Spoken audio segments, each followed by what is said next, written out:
September மாதம் 7ஆம் தேதி செவ்வாய் ஜெயந்தி, அதாவது அங்காரகனுக்கு ஜெயந்தி. இப்போ நவகிரகங்களுக்கு நமக்கெல்லாம் எப்படி பிறந்த நாள் இருக்கிறதோ அதே போல் இந்த நவகிரகங்களுக்கும் ஜெயந்தி என்பது உண்டு.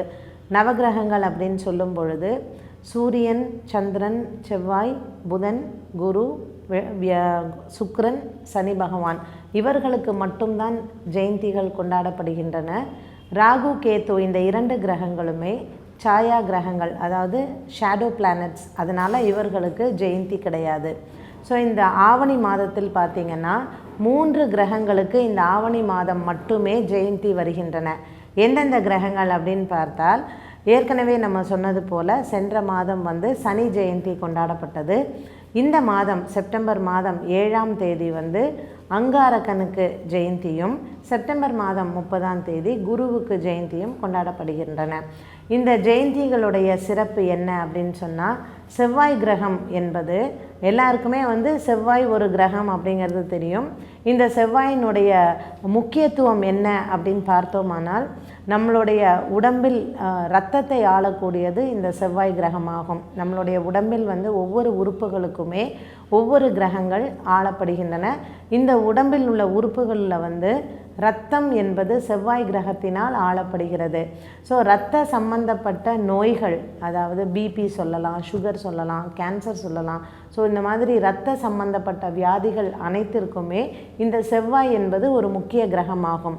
முக்கியமாக பெண்களுக்கு பார்த்திங்கன்னா இந்த ஹார்மோனல் ப்ராப்ளம்ஸ் எல்லாமே இந்த செவ்வாய் கிரகத்தினால் ஏற்படுகிறது. தைராய்டு, யூட்ரஸ் சம்மந்தப்பட்டது, கைனகாலஜிக்கல் ப்ராப்ளம்ஸ், இது அனைத்துமே, ஒரு குழந்தை பிறப்பு, இது அனைத்துக்குமே செவ்வாய் ஒரு முக்கிய கிரகமாக கருதப்படுகிறது. இந்த செவ்வாய் என்பது இரத்தத்தை ஆளுவதனால் இந்த செவ்வாய் ஜெயந்தி என்பது செப்டம்பர் மாதம் 7ஆம் தேதி வருகிறது. இந்த செவ்வாய் ஜெயந்தி அன்று என்ன செய்யலாம் அப்படின்னு பார்த்திங்கன்னா, ஜாதகத்தில் பொதுவாக செவ்வாய் நீச்சனாக இருப்பது, செவ்வாய் நீச்சன் அப்படின்னு சொன்னால், செவ்வாய் கடக ராசியில் இருந்தால், உங்களுடைய ஜாதகத்தில் செவ்வாய் கடக ராசியில் இருந்தால் உங்களுக்கு செவ்வாய் நீச்சன் எனப்படும். அதே போல் ஜாதகத்தில் செவ்வாய் தோஷமாக இருந்தால், செவ்வாய் தோஷம் என்பது செவ்வாய் 2, 4, 6, 12 இந்த இடங்களில் இருக்கும் பொழுது செவ்வாய் தோஷம் என்று சொல்லுகிறோம்.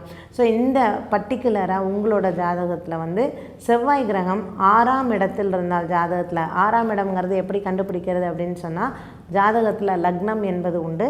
இந்த லக்னத்திலிருந்து 6ஆம் இடம் என்பது நம்மளுடைய வியாதிகள் பற்றி சொல்லக்கூடிய இடம். அது ரோகஸ்தானம்னு சொல்லுவோம். அந்த 6ஆம் இடத்தில் செவ்வாய் இருந்தாலோ, அல்லது ஜாதகத்தில் செவ்வாய் நீச்சனாக இருந்தாலோ, அல்லது உங்களுக்கு செவ்வாய் தசை நடந்தாலோ, இந்த அங்காரக ஜெயந்தி அன்று குறிப்பிட்ட பரிகாரங்கள் செய்து கொள்வது நல்லது. இந்த பரிகாரங்கள் எப்படி செய்யலாம் அப்படின்னு சொன்னால், அந்த கிரகத்தினுடைய பலம் ரொம்ப கம்மியாக இருந்தால் ஒரு நல்ல ஜோதிடரை பார்த்து நீங்கள் இதுக்கான பரிகாரங்களை கேட்டு செய்யலாம்.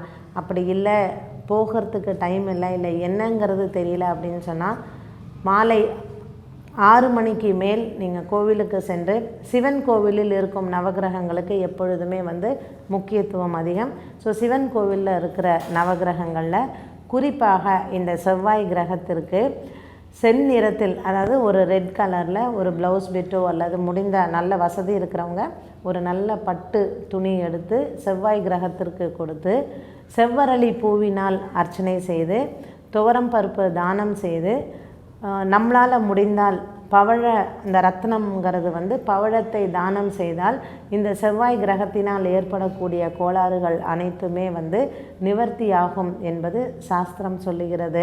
இந்த பவழத்தை தானம் செய்வதனால் என்ன பலன் அப்படின்னு பார்த்தோம்னா, பெண்களுக்கு குறிப்பாக இந்த கர்ப்பம் சம்பந்தப்பட்ட நோய்கள் இருப்பவர்களுக்கு பவழத்தை தானம் செய்தால், அதாவது செவ்வாய் கிரகத்திற்கு உண்டான இந்த ரத்னத்தை தானம் செய்யும் பொழுது அவர்களுக்கு அந்த நோய் தீருகிறது அப்படிங்கிறது சாஸ்திரம் சொல்லுகிறது. எந்த கிரகத்துக்குமே இருக்கிற ரத்னத்தை நீங்களே அணிவதை விட அதை மற்றவர்களுக்கு தானமாக கொடுக்கும் பொழுது அதற்கு பலன் அதிகமாக ஏற்படுகிறது. துவரம் பருப்பு தானம் செய்யும் பொழுது செவ்வாய் கிரகத்தினால் ஏற்படக்கூடிய வியாதிகள் போகும் அப்படிங்கிறது ஜோதிட சாஸ்திரத்தில் உள்ளது. இந்த செவ்வாய் கிரகத்திற்கான பூ செவ்வரளி பூ. அண்ட் செவ்வாய்க்கான நிறம் வந்து சிகப்பு. அதனால் செந்நிற ஆடையை செவ்வாய்க்கு அணிவித்து இந்த பரிகாரத்தை செய்யும் பொழுது நமக்கு செவ்வாய் கிரகத்தினால் ஏற்படக்கூடிய கோளாறுகள் நிவர்த்தியாகிறது. மேலும் செவ்வாய் பற்றி ஒரு முக்கியமான தகவல் என்ன அப்படின்னு சொன்னால், உங்களுக்கு உடன் பிறந்த சகோதர சகோதரிகள் இருந்தால் அவர்களுடன் மனக்கசப்புகள் ஏற்படுவது, சொத்து சம்பந்தமான தகராறுகள் வருவது, இந்த பரம்பரையாகவே வந்து கூட பிறந்தவர்களுடன் நட்பு இல்லாமல் இருப்பது, இது அனைத்திற்குமே செவ்வாய் ஒரு முக்கியமான காரணமாகும்.